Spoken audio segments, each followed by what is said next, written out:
Okay.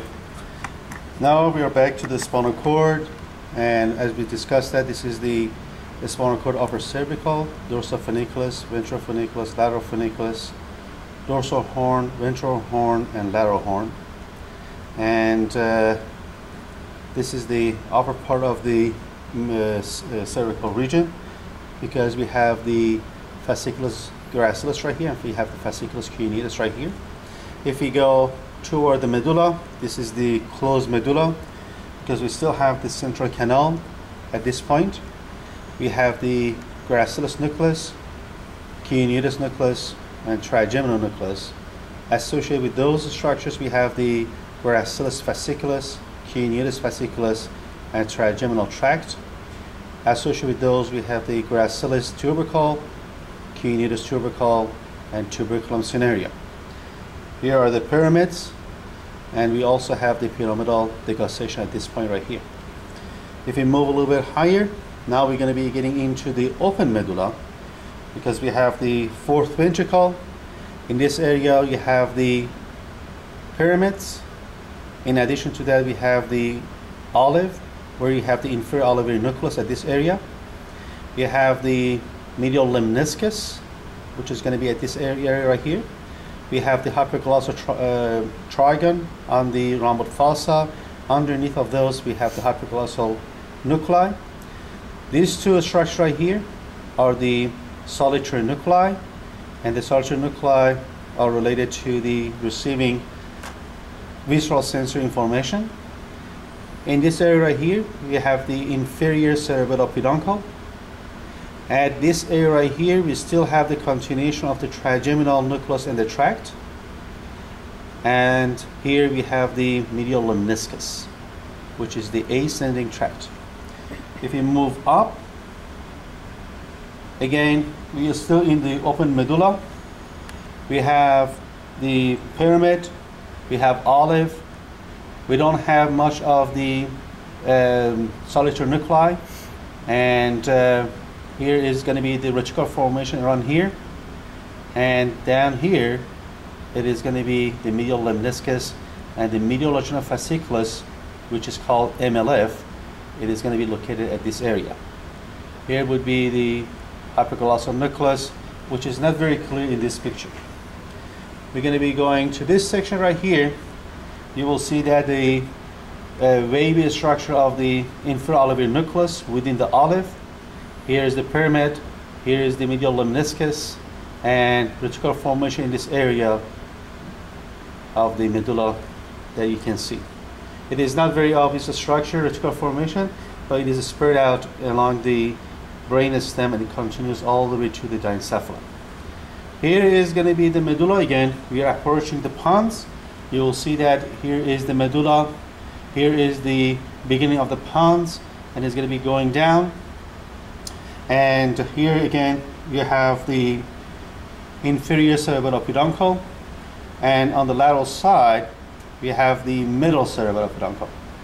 Inferior cerebellopeduncle, it is going to be coming from the medulla and approaching toward the cerebellum, or vice versa. And here is the middle cerebellopeduncle that holds the pontocerebellar tract. Again, we have the pyramids, we have olives, and here is the cranial nerves of the 7 and 8 that is going to be getting out at the pontocerebellar junction, or the pontomajor junction, at that area of the brain stem. We're going to be moving a little bit higher. Now we're going to be getting into the medulla, and you look at the fourth ventricle, and we have the roof of the fourth ventricle in this area, which is the cerebellum. Again, we're going to be getting in, this is the part of the medulla. Down here, you have the pons, and you will see that here is the vermis, which is the midline of the cerebellum, which is dealing with the trunk and the midline of the body, as we discussed that in the class. And deep to that, it is going to be the bulge that is going to be showing the facial colliculus. So the facial colliculus is right here, and the facial colliculus is going to be the structure that is on the floor of the fourth ventricle, rhomboid fossa, that is holding the facial axons around the abducens nucleus. And Here again, we have the inferior cerebellar peduncle right here. And down here, we have the middle cerebellar peduncle. So the middle cerebellar peduncle is going to be connecting the pons to the cerebellum, whereas the inferior cerebellar peduncle, it is the connection between the medulla and the cerebellum. Now we are approaching a little bit higher in the pons, and you will see that the pons is going to be forming the huge, larger structure of the brainstem at the base of the brainstem. And here you have the middle cerebellar peduncle, and it's the largest of the three of the peduncles, and it is going to be holding pontocerebellar tract, and it is the connection between the cortex to the cerebellum, and the third person that is going to be between the cortex and cerebellum that connect the two structures is the ponton nuclei, which is located at the base of the pons. In this area right here, again, you have the vermis right here. Then you have these structures, which is the connection between the midbrain and the cerebellum, and this is the superior cerebellar peduncle. Superior cerebellar peduncle right here, superior cerebellar peduncle right here. As you see that there is a pigmented structure right here, and on the other side, which is right here, the pigmented, and those are the locus coeruleus, which is holding the catecholaminergic neurons. And so cortical spinal tract passes through here, and the ponton nuclei is located right here, and then we have the reticular formation continues up at this area right here of the pons. And in this structure, you see that we are approaching toward the midbrain, and we don't have much of the middle cerebellar peduncle here. And you notice that the fourth ventricle, it is narrowing down to become the cerebrocoelus. And again, you have this pigmented area right here, which are the locus coeruleus, and this is the beginning of the formation of the superior cerebellar peduncle. Superior cerebellar peduncle. If we move a little bit higher toward the midbrain, now it is this structure right here. And now we are getting very close to the cerebrocoelus.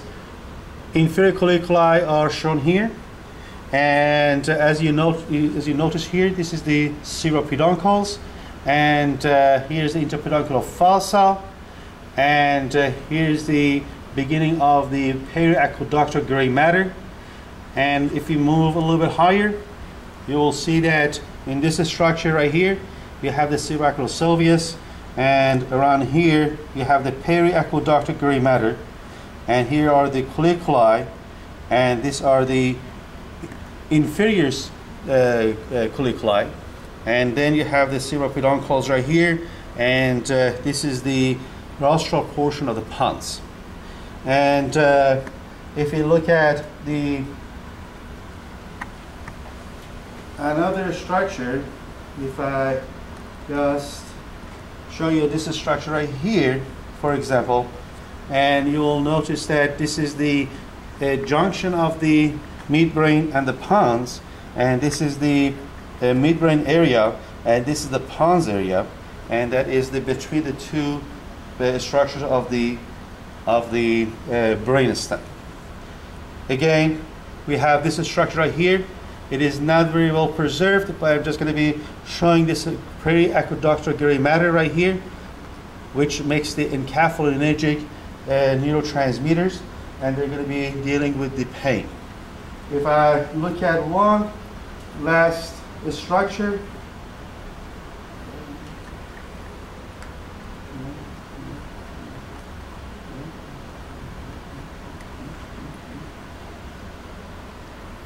this structure right here, for example,